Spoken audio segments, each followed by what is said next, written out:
Hello everyone. In this video we're going to be talking about the different Wi-Fi standards.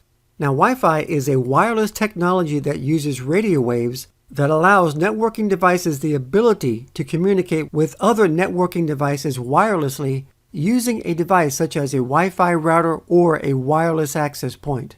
And since the first development of Wi-Fi, there has been some significant changes in the technology and speed in the Wi-Fi standards. Now, the organization that created and maintains the wireless standards is called the IEEE, which stands for the Institute of Electrical and Electronics Engineers. And they are responsible for starting a project called the 802 project. And the wireless standards that they created was called and started with the number 802.11, which was the first wireless standard.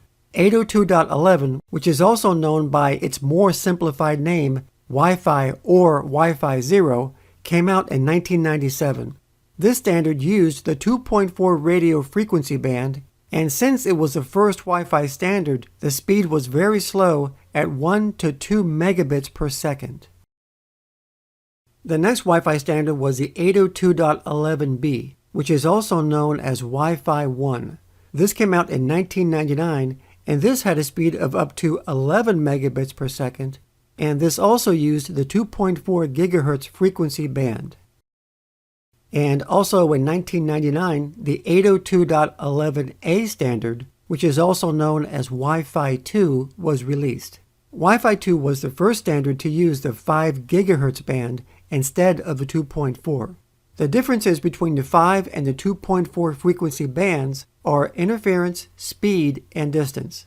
The 2.4 gigahertz band is very common and is used in a lot of other devices such as microwave ovens, cordless phones, wireless cameras, and so on. So a lot of times these devices will interfere with other Wi-Fi signals. And this would cause problems because it would slow down the Wi-Fi network speed and sometimes could cause you to lose connection to the Wi-Fi router or access point. However, the 5 gigahertz band is not as common, so there was a lot less interference. So there was more privacy using the 5 gigahertz band. Another difference between the two is speed. Wi-Fi 2 transmits data at 54 megabits per second, which was a significant increase from Wi-Fi 1. But because it has a higher frequency, the range is shorter than the 2.4 because higher frequencies have a harder time penetrating solid objects, like floors and walls in a building. And the next standard is 802.11g, which is also known as Wi-Fi 3. This came out in 2003, and this had a maximum speed rate of 54 megabits per second using the 2.4 gigahertz band. And it was around this time that Wi-Fi really started to become popular because Wi-Fi 3 was a significant upgrade over Wi-Fi 2 because of its faster speed and its improved ability to penetrate through floors and walls.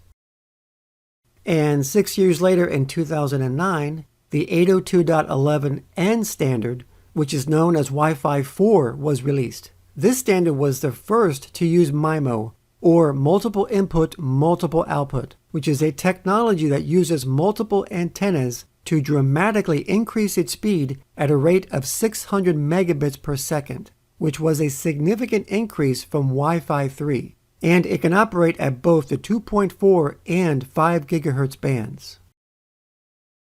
The next wireless standard was released in 2013, and this was the 802.11ac standard, which is known as Wi-Fi 5.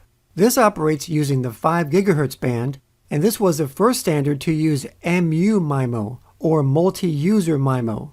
Now, prior to this standard, Wi-Fi routers and access points would communicate with multiple devices, but only with one device at a time. So each device would have to wait their turn to communicate with the router or AP.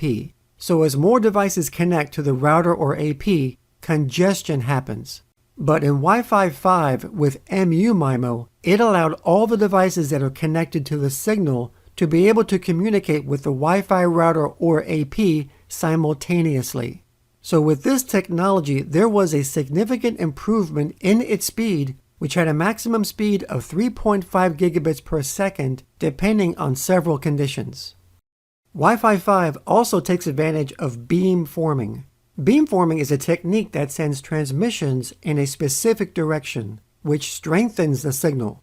But without beamforming, the transmission is sent in every direction, which can weaken the signal, which is what happens in previous standards. But with beamforming, the signal is directed to the devices that are connected to it.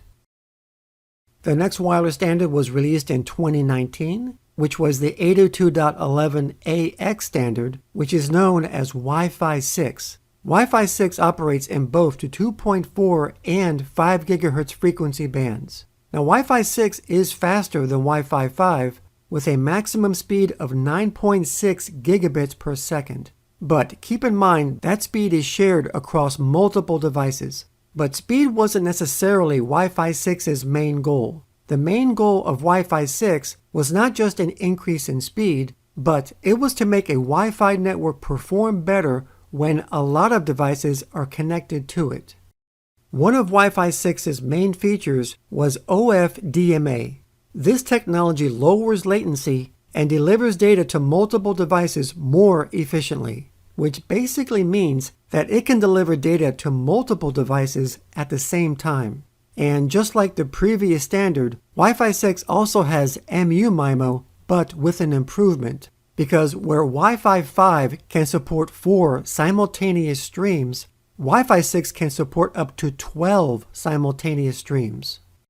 And as I stated earlier, Wi-Fi 6 can operate in both 2.4 and 5 GHz. But with Wi-Fi 6E, where the E stands for extended, it can use a third band, which is 6 GHz.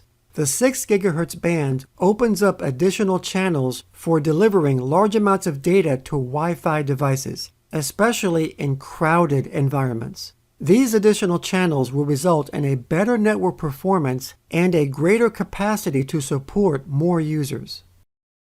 And in 2024, the 802.11be standard, which is known as Wi-Fi 7, was released. And this was dubbed as EHT, which means extremely high throughput. So where Wi-Fi 6 was focused on the goal of connecting and handling a lot of different devices, Wi-Fi 7's goal was speed, delivering a maximum potential speed of 46 gigabits per second, which is incredible. And just like Wi-Fi 6E, it uses the 2.4, 5, and 6 gigahertz frequency bands. Some key features of Wi-Fi 7 that makes it capable of this amount of speed is the introduction of a 320 MHz ultra-wide bandwidth channel, which is twice as wide as the previous Wi-Fi standard. This allows significantly faster speeds by putting more data into each transmission.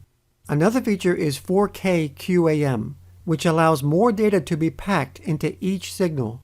Wi-Fi 7 also features MLO, or multi-link operation. This allows Wi-Fi 7 devices to connect to 2 different bands simultaneously to achieve greater speeds. So it's this kind of speed and technology that makes Wi-Fi 7 ideal for streaming 8K videos and optimal VR experiences. And finally, the next Wi-Fi standard, which is due to be released in 2028, will be the 802.11bn standard, which is Wi-Fi 8. Wi-Fi 8 is currently being developed, and it's dubbed as UHR, or Ultra High Reliability. So as its name implies, Wi-Fi 8 is aimed to be an improvement in Wi-Fi reliability and not necessarily speed.